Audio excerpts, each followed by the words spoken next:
ఈ ప్లాట్ని కబ్జా చేశారు అని చెప్పి దాని తర్వాత ఒక జేసీపీతో ఆ గోడను కూడా కూల్చేసాము. ఈ సిమెంట్ రాయి అంతా అదే అనమాట. ఆ ప్లాట్లో కూల్చేసిన రాయినంతా ఎత్తి పక్కన దోసాము.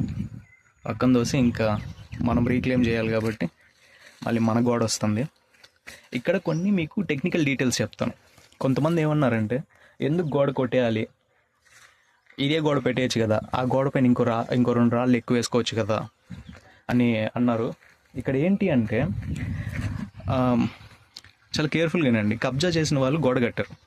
వాళ్ళు కూడా వాళ్ళకి ఎప్పుడైతే అర్థమవుతుందో మనం గెలవలేము అని, వాళ్ళు ఏమనుకుంటారు, వాళ్ళు అట్లీస్ట్ ఈ లాస్నన్నా ఫిల్ చేయాలనుకుంటారు. లాస్ని ఫిల్ చేయాలి, మన దగ్గర కొంచెం డబ్బులు ఎక్స్ట్రా చేయాలని చెప్పి కారణాలు చెప్పడం మొదలు పెడతారు. అందరినీ వాడుకుంటారు, చుట్టూ ఉండే ఊర్లో జనాల్ని వాడుకుంటారు. గ్రూపులుగా తీసుకొచ్చి మిమ్మల్ని బెదిరియడానికి ట్రై చేస్తారు.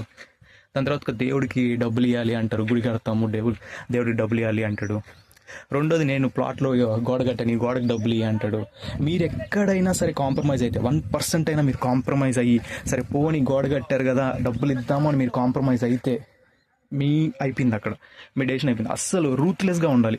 ఒక అబ్జల్యూట్ మొనార్క్ ఎలా ఉంటాడో మీరు కబ్జాని డీల్ చేసేటప్పుడు అలా ఉండాలి. అస్సలు 0% కాంప్రమైజ్, 0%, లిటరల్లీ 0% ఒప్పుకోకూడదు. వాడు నిజంగానే గోడ కట్టాడు, వాడికి డబ్బులు ఇవ్వడం నీ మనసులో న్యాయమేలే, గోడ పెట్టుకుందాము అని అనిపిస్తున్నా వద్దు, మొత్తం కూల్చి నువ్వు మళ్ళీ కట్టుకో, డబ్బులు ఎక్కువైనా కట్టుకో, ఏదైనా చేసైనా కట్టు, కానీ ఆ గోడ పట్టకూడదు, దాన్ని కొట్టేయాలి. ఇప్పుడు ఎందుకు ఎలాగా అంటే, మీరు ఎప్పుడైతే వాళ్ళు కట్టిన గోడకి డబ్బులు ఇస్తారో కేసు తిరగబడిపోద్ది.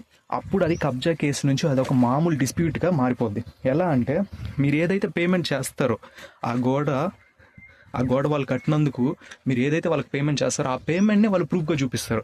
ఎలా, నేను వీళ్ళకి చెప్పే గోడ కట్టాను, దానికి వాళ్ళు నాకు పేమెంట్ కూడా ఇచ్చారు అని ప్రూవ్ చేయగలుగుతారు. ఇలా ప్రూవ్ చేసినప్పుడు మీరు మీ చేతులారా ఏం చేస్తున్నారు, ఒక కబ్జా గ్యాంగ్ని మీరు లీగలైజ్ చేస్తున్నారు. వాళ్ళని లీగల్గా ఒక కన్స్ట్రక్షన్ మేనేజర్ గానో లేకపోతే సైట్ ఇంజనీర్ గానో మారుస్తున్నారు.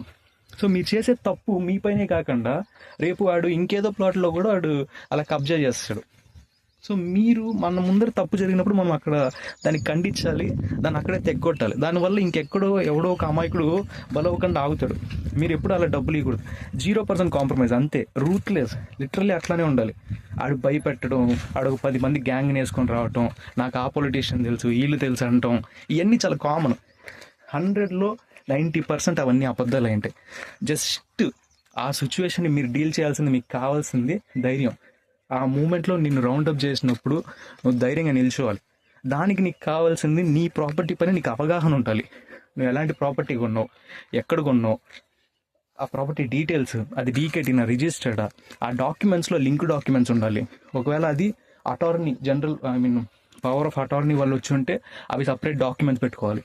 మీ డాక్యుమెంట్ వర్క్ కరెక్ట్గా ఉండి, మీకు కానీ పొసెషన్ సర్టిఫికేట్, దాని తర్వాత ఎంఆర్ఓ దగ్గర నుంచి సర్వే సర్టిఫికేట్, ఇవన్నీ మీకు కరెక్ట్గా ఉంటే మీరు డెఫినెట్గా గెలవచ్చు.